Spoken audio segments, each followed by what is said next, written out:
When it comes to the aquarium gallery, there's only one fish tank out here out of the last 4 years that I technically regret building the way I did and setting it up the way I did. And that, don't get mad, was my 2,000 gallon aquarium. But let me explain. You see, when I launched the gallery, it was at a point when a lot of people were getting sick of my do-it-yourself builds. It was just constant fish tank build after fish tank build. People wanted to see something else. But when I had the gallery, I knew I wanted one massive aquarium out here. And I knew that if I'm going to keep your guys' attention, I'm going to have to do something original and different and new. And I thought to myself, well, you've built aquariums literally out of every type of material that aquariums can be built out of. You know, plywood, acrylic, glass, old TVs, making coffee table tanks, above ground ponds, below ground ponds, L-shaped, upside down, you name it. Every type of aquarium I could possibly think of, I did, but I've never done a concrete tank. This tank needs to be cleaned. You can see a little bit of algae here. It's cleaning day is tomorrow, and I'm filming today, so you guys are gonna have to deal with the algae. It's no big deal though. So I built this tank because I wanted to do something, and I wanted to do something original, but I also planned, like, I'm never going to need to move it, and I don't ever plan to shut the gallery down. But now that we are moving to a larger location, this is the only aquarium that can't come.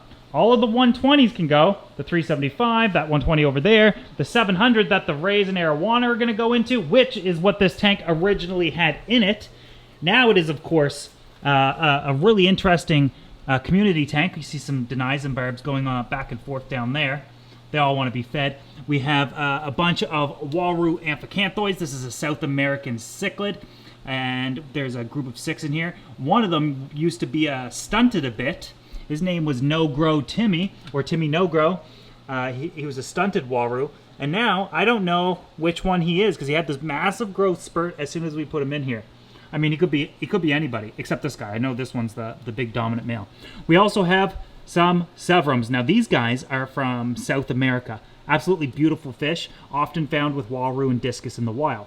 Then of course, the angels. Gotta have angels in a tank like this. It's almost a South American theme if it wasn't for the barbs and denizens, and of course, all of these archer fish swimming above.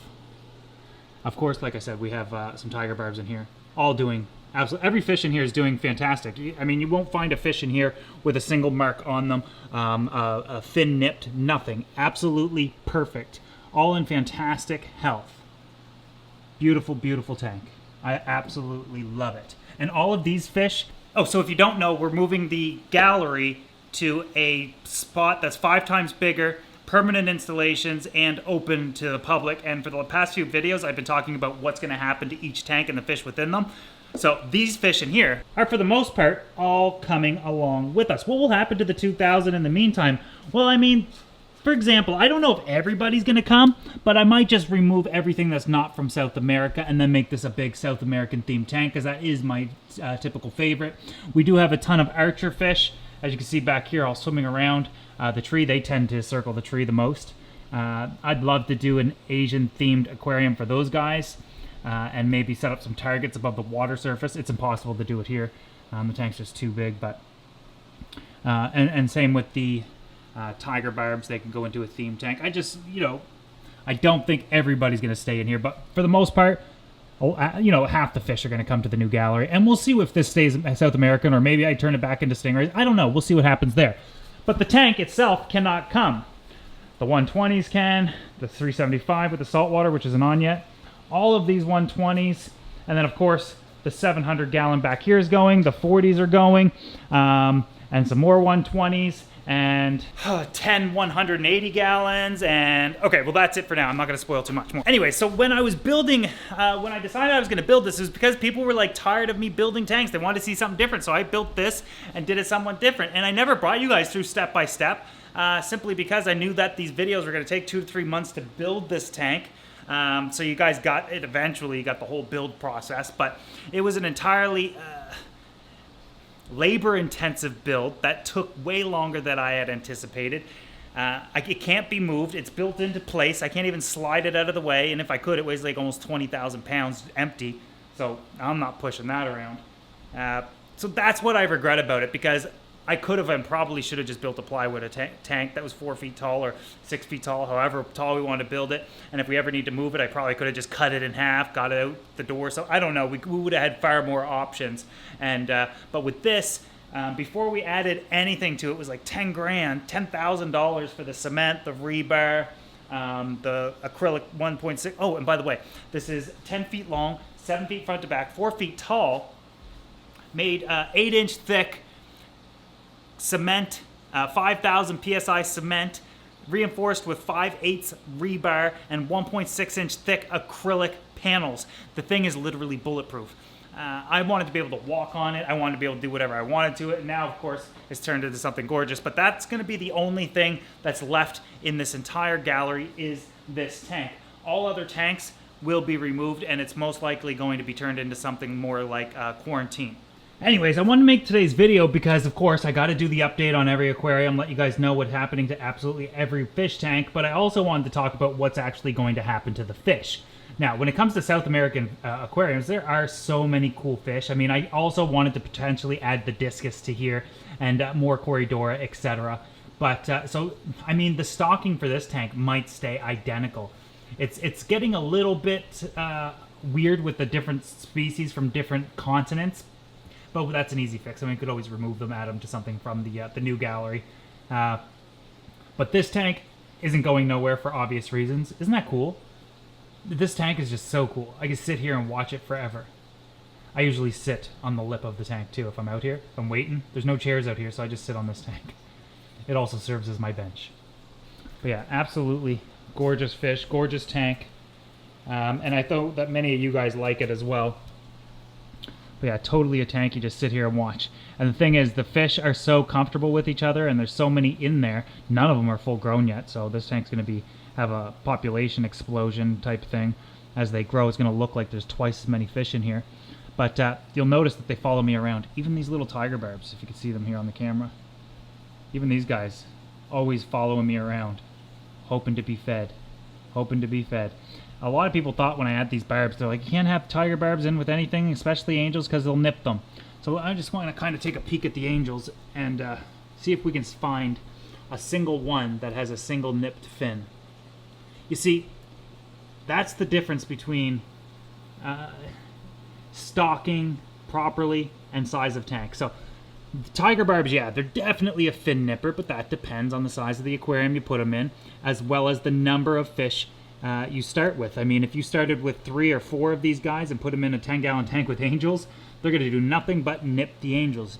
If you put in 8 to 10 of these guys, the angels stand a better chance. I wouldn't put any angels in a 10-gallon tank. I'm just trying to give you an example of cramming fish into a smaller tank. And then we look at putting them all into a much larger tank, giving them everything they need and require, and look what happens. Not even a single tiger barb has a nipped fin, if we can actually focus on one. Yeah, just beautiful coloration. It's showing the reds. They're getting darker and darker. Like, these guys are absolutely gorgeous. The Walroo are doing fine. Everybody's doing really, really, really, really good in this tank.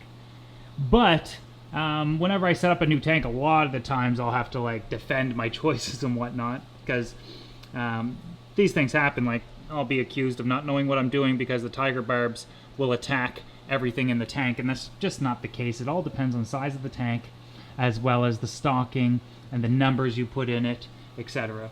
And that's going to come down to experience and having, you know, a little bit of time with each fish and being in the hobby for a little bit longer. But one thing about the barbs is you can look at them and you can see, like, if the camera will focus on them, they're so tiny compared to everything else in this tank. Some of them have different colors and patterns on them. Not different colors, but like some are different and darker. That guy's going to be my favorite. See him? Isn't he actually really, really pretty? Super crisp barring. I like the black stripe on his pectoral fins. Dorsal fins nice and dark. That is a gorgeous tiger barb. If I ever had to, I've never said that sentence in my life, but man, I'm not wrong. Look at the Walroo. Walroo are getting absolutely gorgeous and big as well. Just a stunning, beautiful fish. I like this massive tank and having such a huge community because I do find not only do the fish act differently, but they swim differently in here. And they just do everything different. Now, if I had these denizen barbs, for example, in like a 55 gallon, it'd be like, oh, not only is the tank not big enough, but it would look like they're constantly panicking and just darting around everywhere, but that's what they do. They will calm down a little bit, but for the most part, they like to do laps, like literal laps around this big tree. But so does the archers. Look at them go. They'll go around, and then they're going to come back over here. If I can get past the algae. Cleaning day's tomorrow, but I got to make this video today. So yeah, I mean, like, I do regret building it that way because it would have been nice to empty out this entire building and start fresh and start a different type of system out here, especially since everything's being moved. But I can't also see myself not having any aquariums at home, so having the 2000 here will be nice, and I'll be able to do updates with it or not. But I just want to give you guys an offer, and I'm doing this at the end of the video because usually if I do this near the start, you guys hit the goals. But if I do it near the end, a lot of people don't stick around, so here's the thing. If you guys can get this video to 30,000 likes, which isn't much, is just did it a few videos ago, 30,000 likes, I'll get in this one last time, and we'll kind of, we won't get in there to splash around. I'll take the GoPro, etc., but we'll sit in it and see what the fish do with me in there for a longer period of time. And I think it'll be fascinating. They'll probably nip at me. Maybe we'll feed them a little bit. Let's see how comfortable we can get them. I don't like going swimming with the fish. I don't like getting in the tanks just because it can be potentially stressful, dangerous too. You know, you leach off your deodorant and your body soaps or whatever. That could be pretty bad. So you got to rinse. 30,000 likes and I'll get in there properly and we'll do a video. But yeah, I just wanted to update you guys on this tank, give you one last look at it and explain what's going to go on with the fish and everything in it before we actually move to the new location, which I'm starting to get into. I'm starting to have to jump through hoops and hurdles and stuff and structural engineers are starting to get involved, and we're gonna have to do videos on all of this eventually. But I do plan to go to daily videos once we get in there because there's gonna be too much to talk about, too much to show. So we'll do daily videos. I'm gonna step up the editing. Maybe I'm gonna have to get an editor, somebody to help film or something like that. But I also need somebody to create my logo. If you're interested in doing that, follow me on Instagram because I'm going to do a contest. Somebody can design the logo for the gallery. Links are in the description. Anyways, 30,000 likes. We'll take a dip. See you guys in the next video.